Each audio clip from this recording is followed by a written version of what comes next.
ಪ್ರತಿಯೊಂದು ದೇವಸ್ಥಾನದ ಆಡಳಿತ ಮಂಡಳಿಯವರಿಗೆ ಚಂದ್ರಕಾಂತ ಗುರೂಜಿಯ ಒಂದು ಸಲಹೆ. ಅದು ಏನಪ್ಪ ಅಂತ ಕೇಳಿದರೆ, ದೇವಸ್ಥಾನದ ಒಳಗಡೆ ಎಷ್ಟೇ ದೊಡ್ಡ ಸೆಲೆಬ್ರಿಟಿ ಆಗಲಿ, ದೇವರ ಎದುರಿನಲ್ಲಿ ನಾವೆಲ್ಲರೂ ಕಸ ತೃಣ.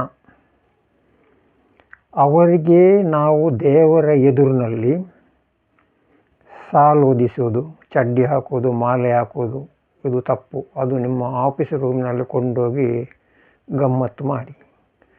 ದೇವರ ಎದುರಿನಲ್ಲಿ ಒಂದು ಹಣ್ಣು ಕಾಯಿ ಪ್ರಸಾದ, ಇಲ್ಲದಿದ್ದರೆ ಒಂದು ತೆಂಗಿನಕಾಯಿ, ಬಾಳೆಯ ತುದಿಯ ಕೊಡಿಯಲ್ಲಿ ಬರ್ತದಲ್ಲ, ಅದರಲ್ಲಿ ಪ್ರಾಚೀನ ಪದ್ಧತಿಯನ್ನು ಉಳಿಸಿ.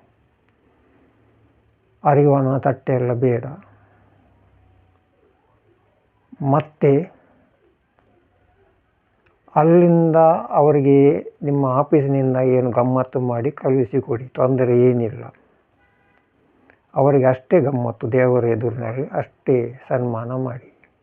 ಸಾರ್ವಜನಿಕರಿಗೆ ತೊಂದರೆ ಬೇಡ.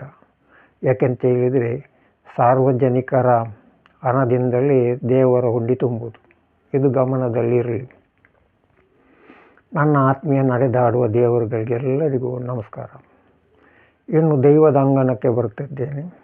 ದೈವದ ಅಂಗನದಲ್ಲಿ ಕಲದಲ್ಲಿ ದೈವ ದರ್ಶನ ಬಂದಾಗ ಶ್ರೀಮಂತರ ತೊಡೆಯಲ್ಲಿ ಮಲಗುವುದು ಬೇಡ. ಮತ್ತು ಗುತ್ತಿನವರು, ಗುರಿಕಾರರು ಮತ್ತು ದೊಡ್ಡ ದೊಡ್ಡ ಸೆಲೆಬ್ರಿಟಿಗಳು ಬಂದಾಗ ಅವರಿಗೆ ಗಂಧ ಗುಳಿಗೆಯನ್ನು ಕೊಡಿ, ಬಾಳೆಯ ಆ ಎಲೆಯ ತುದಿಯಲ್ಲಿ. ಅವರಿಗೆ ಅಲ್ಲಿ ಚಡ್ಡಿ ಹಾಕೋದು, ಮಾಲೆ ಹೊದಿಸೋದು, ಸಾಲು ಹಾಕೋದು ಇದೆಲ್ಲ ನಿಮ್ಮ ಆಫೀಸ್ ರೂಮಿನಲ್ಲಿ ಇಡಿ. ಸಾರ್ವಜನಿಕರ ಮುಂದೆ ಎಲ್ಲ ಆ ಥರ ಎಲ್ಲ ಮಾಡಲಿಕ್ಕೆ ಹೋಗಬೇಡಿ. ಯಾಕೆಂತೇಳಿ ಎಲ್ಲರೂ ಅವರವರ ಕೆಲಸ ಬಿಟ್ಟು ದೇವರ ಎದುರಿನಲ್ಲಿ ಬರುವುದು, ದೈವದ ಎದುರಿಗೆ ಬರುವುದು. ಅಲ್ಲಿ ಸಾರ್ವಜನಿಕರಿಗೆ ಒಂದು ಮರ್ಯಾದೆ, ಬಡವರಿಗೆ ಒಂದು ಮರ್ಯಾದೆ, ದೊಡ್ಡ ದೊಡ್ಡ VIP ಗಳಿಗೆ ಒಂದು ಮರ್ಯಾದೆ, ಈ ಥರದ್ದೆಲ್ಲ ದೇವರ ಎದುರಿನಲ್ಲಿ, ದೈವದ ಎದುರಿನಲ್ಲಿ ಕೊಡಲಿಕ್ಕೆ ಹೋಗಬೇಡಿ. ಇದು ದೈವದ ಶಾಪಕ್ಕೂ ಗುರಿಯಾಗ್ತೀರಿ ನೀವು. ಇಷ್ಟೊತ್ತು ನನ್ನ ಮಾತು ತಾಳ್ಮೆಯಿಂದ ಕೇಳಿದ್ದಕ್ಕೆ ಧನ್ಯವಾದ. ನನ್ನ ಫೋನ್ ನಂಬರ್ ಒಂದು ಕೂಡ ಬರ್ತಿಕೊಳ್ಳಿ, 9880254627. ಜೈ ಶ್ರೀರಾಮ್.